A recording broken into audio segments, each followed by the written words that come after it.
جو نیکی کی دعوت کی دھومیں مچائے، جو نیکی کی دعوت کی دھومیں مچائے، میں دیتا ہوں اس کو دعائے مدینہ، میں دیتا ہوں اس کو دعائے مدینہ، میں دیتا ہوں اس کو دعائے مدینہ، دعائے مدینہ، دعائے مدینہ۔ میٹھے میٹھے اسلامی بھائیوں اور مدنی چینل کے ناظرین، الحمدللہ عز و جل گزشتہ سالوں کی طرح اس سال بھی تبلیغ قرآن و سنت کی عالمگیر غیر سیاسی تحریک دعوت اسلامی نے یکم رجب المرجب سے پاکستان اور پاکستان سے باہر سحری اجتماعات کا انعقاد کیا ہے۔ آج جس سحری اجتماع کی جھلکیاں ہم آپ کو دکھانے جا رہے ہیں، یہ سحری اجتماع پاک بخاری کابینہ مدنی مرکز فیضان مدینہ محبوب ٹاؤن چنگی نمبر 7 اکاڑا پنجاب میں منعقد ہوا۔ اس سحری اجتماع کا آغاز تلاوت و نعت اور سنتوں بھرے بیان سے ہوا۔ اعوذ باللہ من الشیطان الرجیم،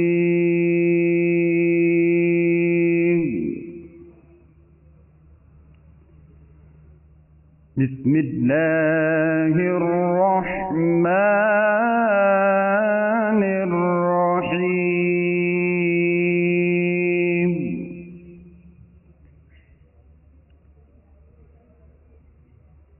تبت یدا ابی لہب وتب،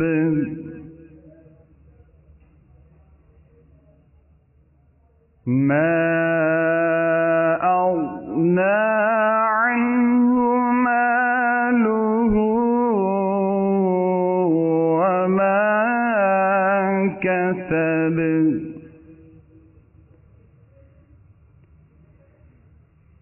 تبت يدا أبي لهب وتب، ما أغنى عنه ماله وما كسب،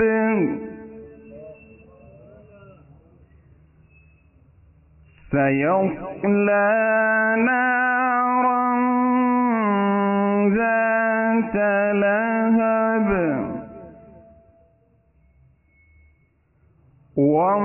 وامرأته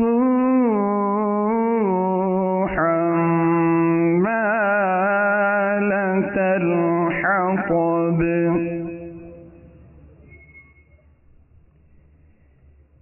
في جيدها حبل من مسد، آمنت بالله صدق الله العظيم۔ مجھ کو درپیش ہے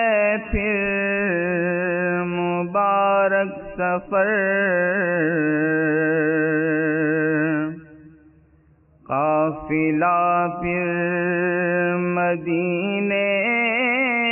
کا تیار ہے، مجھ کو درپیش ہے پھر مبارک سفر، قافلہ اب مدینے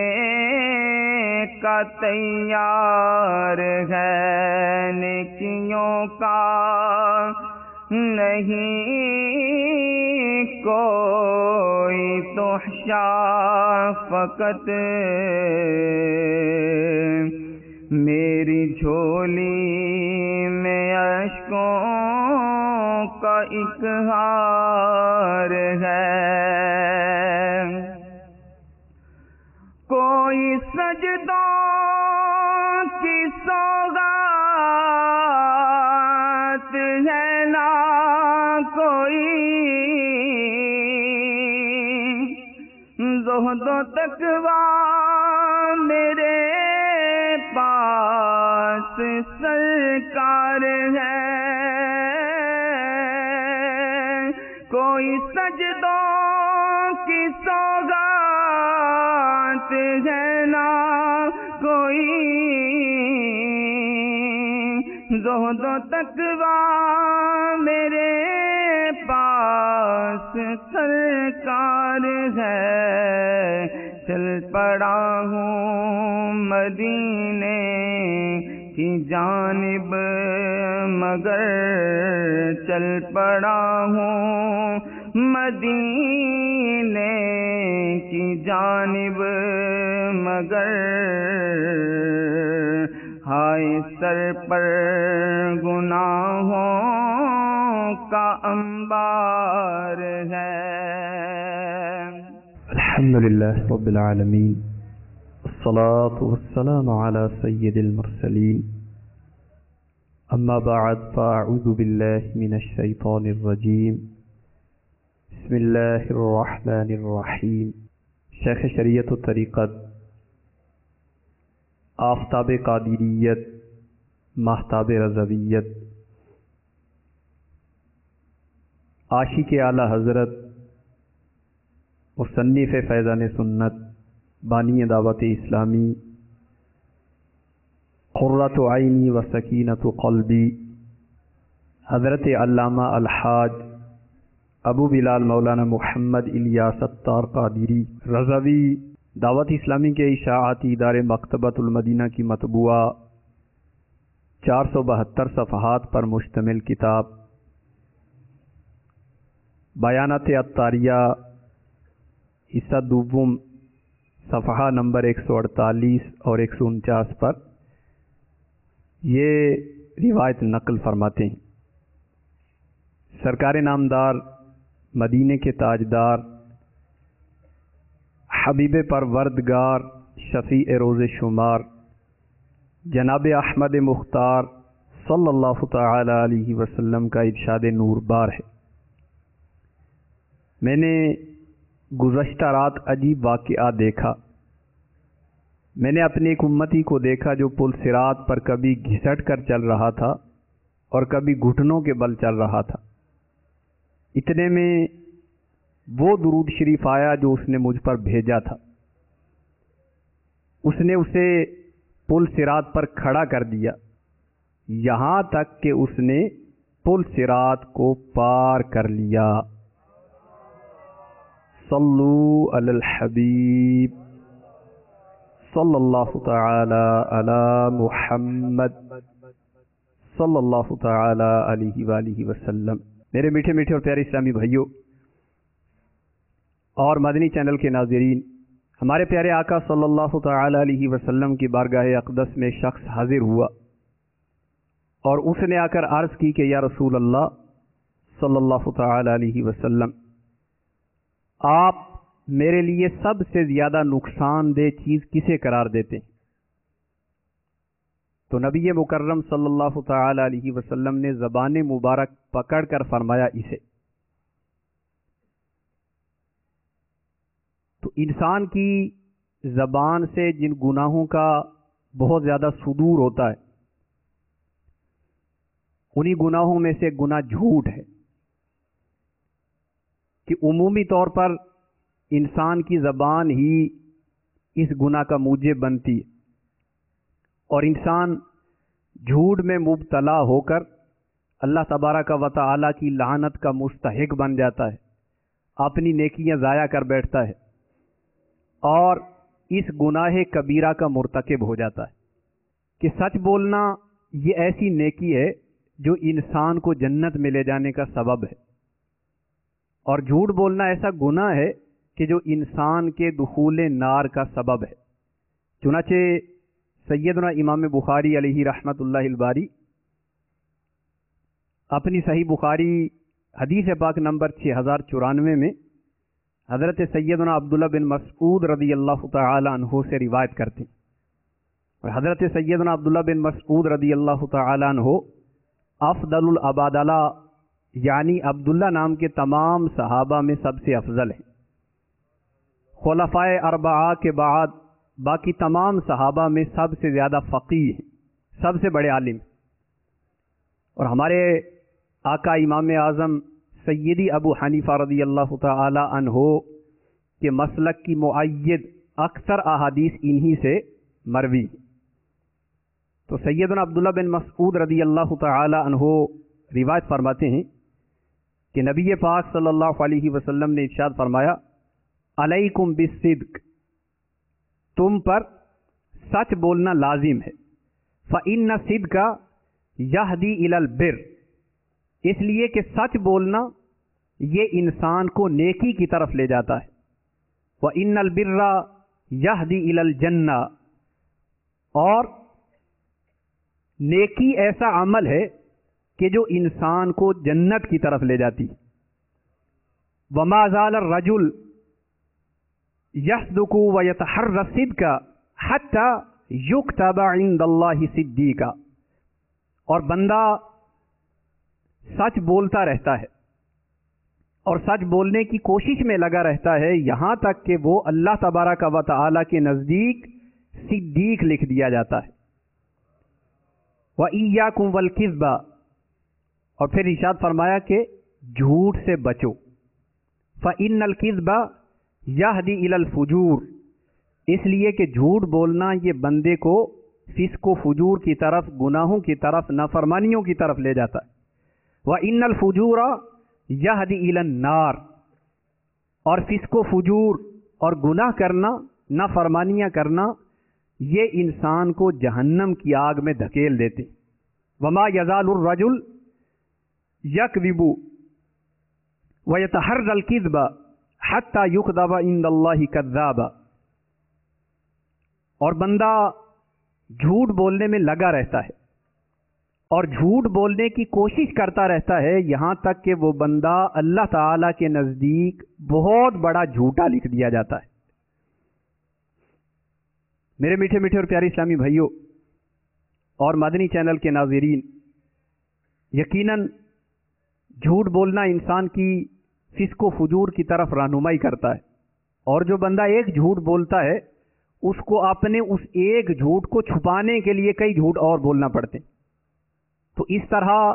بدتدریج وہ ایک جھوٹ بول کر کئی گناہوں کا مرتکب ہو جاتا ہے، اور یہی گناہ اس کو جہنم کی آگ کی طرف لے جاتے ہیں، یہاں تک کہ وہ بندہ جھوٹ بولنے کی کوشش میں لگا رہتا ہے اور اللہ تعالیٰ کے نزدیک بہت بڑا جھوٹا لکھ دیا جاتا ہے۔ سنتوں بھرے بیان کے بعد صلاۃ التوبہ کے نوافل ادا کیے گئے، پھر سورہ ملک کی تلاوت اور فکر مدینہ کی گئی۔ دربار مصطفیٰ میں تمہیں لے کے جائے گی، خالق سے بخشوائے گی، اے بھائیوں نماز لم جاتی نویر کفی نور مثل تو نہ شد پیدا جانا، مدنی انعامات کی بھی مرحبا کیا بات ہے، مدنی انعامات کی بھی مرحبا کیا بات ہے۔ تہجد کی نماز ادا کرنے کے بعد قبولیت کی اس گھڑی میں اللہ عز و جل کی بارگاہ میں مناجات و دعا بھی کی۔ دربار مصطفیٰ میں تمہیں لے کے جائے گی، خالق سے بخشوائے گی، اے بھائیوں نماز ہر خطا تو در گزر کر دیکھ سو مجبور کی، اللہ ہر خطا تو در گزر کر دے کسو مجبور کی یا الہی مغفرت کر بے کسو مجبور کی زندگی اور موت کی ہے یا الہی کشمکش اللہ زندگی اور موت کی ہے یا الہی کشمکش جان چلے تیری رضا پر بے کسو مجبور کی اللہ جان چلے تیری رضا پر بے کسو مجبور کی آپ کے میٹھے مدینے میں پائے غوث و رضا آپ کے میٹھے مدینے میں پائے غوث و رضا حاضری ہو یا نبی ہر بے کسو مجبور کی حاضری ہو یا نبی ہر بے کسو مجبور کی یا ارحم الراحمین اے مالک و مولا خلق کے راندے ہوئے دنیا کے ٹھکرائے ہوئے آ پڑے ہیں تیرے در پر ہاتھ پھیلائے ہوئے اے مالک و مولا یا خدائے رحمان اے پروردگار عز و جل مولا کریم یہ تیرے گناہگار بندے سیاہ کار مولا ایک بار پھر اپنا نام اعمال تیری نافرمانیوں سے پر کر کے یہ گندا وجود لے کر تیری پاک بارگاہ میں ایک بار پھر حاضر ہے مولا یا رب کریم زندگی کی شام ڈھلتی چلی جا رہی ہے موت کے سائے گہرے سے گہرے ہوتے چلے آ رہے ہیں ان قریب مرنا مر کر اندھیری قبر میں اترنا اور اپنی کرنی کا پھل بھگتنا ہے اے مالک و مولا یا رب کریم آنکھ کھلتی ہے گناہوں کا سلسلہ شروع ہو جاتا ہے شام ڈھلنے تک گناہ جاری رہتے ہیں یا ارحم الراحمین نیکی نام کی کوئی چیز پلے نہیں ہے اے رب کریم اگر یوں ہی گناہوں کا بازار گرم رہا مولا موت آ گئی یا رب کریم تو غضبناک ہوا تیرے غضب کے سبب مولا عز و جل عذاب قبر میں گرفتار ہو گئے مولا ہمارا کیا بنے گا اے رب کریم آج ایک بار پھر تیری پاک بارگاہ میں مولا اپنے گناہوں کا اقرار کرتے ہیں مولا تجھ سے مغفرت کی بھیک طلب کرتے ہیں اے مولا کریم ہمارے اٹھے ہوئے ہاتھوں کی لاج رکھ لے مولا ہماری تمام خطاؤں سے درگزر فرما دے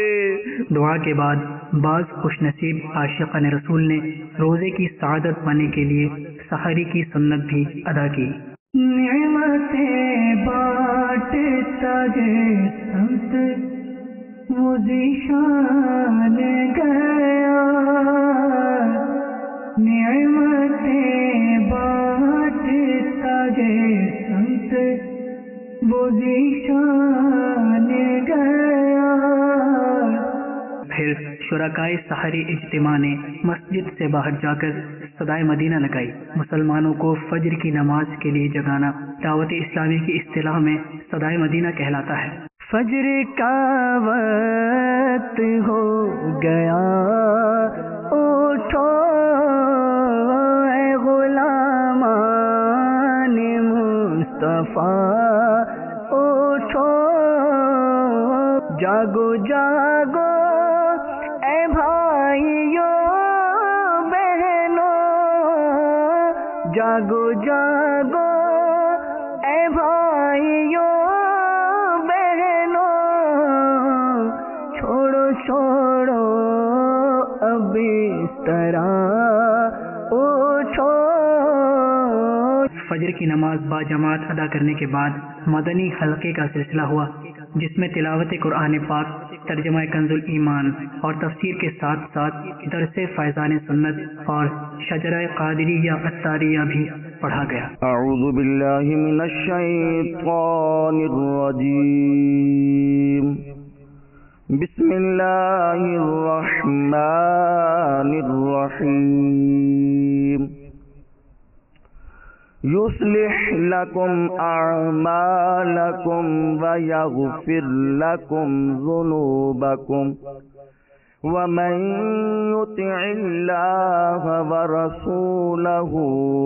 فقد فاز فوزا عظیما۔ ترجمہ کنز الایمان، تمہارے اعمال تمہارے لیے سنوار دے گا اور تمہارے گناہ بخش دے گا، اور جو اللہ اور اس کے رسول کی فرما برداری کرے اس نے بڑی کامیابی پائی۔ اس کے تحت سید محمد نعیم الدین مراد آبادی علیہ رحمت اللہ الہادی فرماتے ہیں کہ تمہیں نیکیوں کی توفیق دے گا اور تمہاری طاعتیں قبول فرمائے گا۔ دو بھائی تھے، ایک پرہیزگار دوسرا بدکار۔ جب بدکار مرنے لگا تو پرہیزگار بھائی نے کہا، دیکھا تجھے میں نے بہت سمجھایا مگر تو اپنے گناہوں سے باز نہ آیا، اب بول تیرا کیا حال ہوگا؟ اس نے جواب دیا کہ اگر قیامت کے روز میرا رب عز و جل میرا فیصلہ میری ماں کے سپرد کر دے تو بتاؤ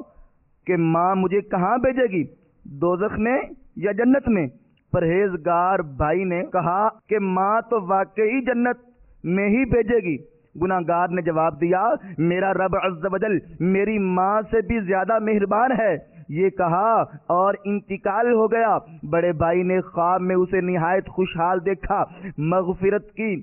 وجہ پوچھی، کہا مرتے وقت کی اسی بات نے میرے تمام گناہ بخشوا دیے۔ اللہ عز و جل کی ان پر رحمت ہو اور ان کے صدقے ہماری مغفرت ہو۔ ہم گناہ گاروں پر تیری مہربانی چاہیے، ہم گناہ گاروں پر تیری مہربانی چاہیے، سب گناہ دھل جائیں گے، رحمت کا پانی چاہیے۔ میٹھے میٹھے اسلامی بھائیوں، واقعی اللہ عز و جل کی رحمت بہت بڑی ہے۔ زبان سے نکلا ہوا ایک لفظ مغفرت کا سبب بھی ہو سکتا ہے اور ہلاکت کا بھی، جیسا کہ ابھی حکایت میں آپ نے سنا کہ ایک جملے نے اس گناہگار کا بیڑا پار کروا دیا۔ اسی طرح ہلاکت کی مثال یہ ہے، اگر کوئی زبان سے صریح کفر بک دے اور توبہ کیے بغیر مر جائے تو ہمیشہ کے لیے جہنم اس کا مقدر ہے۔ یا الہی رحم فرما مصطفیٰ کے واسطے، یا رسول اللہ کرم کیجے خدا کے واسطے، مشکلیں حل کر شگے مشکل کشا کے واسطے، کربلائے رد شہید کربلا کے واسطے، کر عطا احمد رضائے احمد مرسل مجھے مولا، کر عطا احمد رضائے احمد مرسل مجھے میرے مولا حضرت احمد رضا کے واسطے۔ اس سحری اجتماع کا اختتام اشراق و چاشت کے نوافل ادا کرنے کے بعد صلاۃ والسلام اور دعا پر ہوا۔ یا نبی سلام علیکا، یا رسول سلام علیکا، یا نبی سلام علیکا، یا رسول سلام علیکا، یا حبیب سلام علیکا، صلوات اللہ علیکا، واسطہ غوث الورا کا حضرت احمد رضا کا، واسطہ غوث الورا کا حضرت احمد رضا کا، اور میرے مرشد پیا کا، اور میرے مرشد پیا کا، رخ بدل دو ہر بلا کا، یا نبی سلام علیکا، یا رسول سلام علیکا، سبحانک اللہم وبحمدک لا الہ الا انت استغفرک واتوب الیک۔ آئیے اب سحری اجتماع میں شریک عاشقان رسول کے تاثرات ملاحظہ کیجیے۔ مجھے دوستوں نے بتایا کہ سحری اجتماع ہو رہا ہے اکاڑا میں، تو میں رات کو سحری اجتماع میں آیا اور بہت پیارا منظر تھا، بیان سنا بہت اچھا لگا، اور اس کے بعد تہجد کے لیے اٹھایا گیا، ایک روحانی کیفیت حاصل ہوئی مجھے۔ انشاءاللہ میں یہ کہتا ہوں کہ پانچوں نمازیں باجماعت ادا کروں گا۔ الحمدللہ بہت روحانی سکون ملا اور میں نے بہت کچھ حاصل کیا۔ اصل میں اس اجتماع میں آنے کا مقصد انسان کا ہوتا ہے کہ انسان اصل میں اس دنیا میں کس لیے آیا ہے، دنیا میں اس میں اللہ تعالیٰ نے انسان کو بھیجا ہے، اس کی اصل کیا حقیقت زندگی ہے۔ جو اپنے اصل مقصد سے ہٹ جاتا ہے انسان، اس اجتماع میں شرکت سے اس کو اپنی اصل زندگی کی حقیقت کا پتہ چلتا ہے۔ الحمدللہ اس اجتماع میں آنے کی برکت سے میں نے قافلے کی نیت کی 3 دن کے لیے، اور نمازوں کی پابندی انشاءاللہ کرتا رہوں گا، اور داڑھی مبارک کی بھی پابندی کروں گا انشاءاللہ تعالی۔ بہت کچھ سیکھنے کو ملا اور مجھے مدنی ماحول بہت اچھا لگا، اور میں نے اس مدنی ماحول میں شرکت کر کے پنجگانہ نماز کی پابندی کرتا رہوں گا، اور انشاءاللہ العزیز داڑھی مبارک اور محمد شریف سر پہ سجاؤں گا، اور مدنی قافلے کی بھی نیت کرتا ہوں۔ اور الحمدللہ یہاں پہ آ کے وہ کچھ سیکھنے کو ملا جو کہ دنیا فانی میں رہ کر ہم اتنی غلط راستے پہ چل رہے تھے، اور آج اس مدنی ماحول میں آ کر ہمیں اصل اپنی زندگی کی حقیقت کی طرف جانے کے لیے ہمیں وہ سیکھنے کو ملا جو اللہ کے حکم سے انشاءاللہ دعوت اسلامی کے مسلک سے وابستہ ہو کر رہوں گا، اور انشاءاللہ دعوت اسلامی کے ماحول سے وابستہ رہوں گا، اور سنتوں بر اجتماع میں بھی شامل ہوں گا، اور 3 دن قافلے کے لیے انشاءاللہ نیت کرتا ہوں، اور مدنی ماحول میں وابستہ بھی ہوں گا، اور امامہ شریف بھی سجاؤں گا انشاءاللہ تعالی، اور داڑھی شریف بھی رکھنے کی انشاءاللہ آپ سب دعا کریں، اللہ پاک مجھے سعادت عطا فرمائے۔ اللہ رب العالمین اس دعوت اسلامی کو دن دگنی رات چگنی ترقیاں عطا فرمائے، اور پیر و مرشد الیاس قادری صاحب کی عمر دراز عطا فرمائے، اور ان کے اعلیٰ خانہ کی اللہ تعالیٰ عمر بالخیر فرمائے، اللہ ان کو حج بیت اللہ کی سعادت فرمائے، اور ہمیں بھی اللہ پاک حج بیت اللہ کی سعادت ان کے ساتھ عطا فرمائے۔ میں نے رات کو اس اجتماع میں شرکت کی، اللہ کا شکر ہے ہمیں اس اجتماع سے بہت کچھ حاصل ہوا ہے، اسلامی بھائیوں سے ملاقات ہوئی ہے، اور آئندہ جہاں بھی اسلامی بھائیوں کا اجتماع ہوگا میں شرکت ضرور کروں گا۔ غیبت کے خلاف جنگ، ہم تو غیبت کرے نہ سنے، محبتوں کے چور قفل مدینہ انشاءاللہ سر پہ امامہ انشاءاللہ، رخ پہ داڑھی انشاءاللہ، اکثر نظریں انشاءاللہ، سر پہ زلفیں انشاءاللہ، شیطان کے خلاف جنگ انشاءاللہ عز و جل۔ جو نیکی کی دعوت کی دھومیں مچائے، جو نیکی کی دعوت کی دھومیں مچائے، میں دیتا ہوں اس کو دعائیں مدینہ۔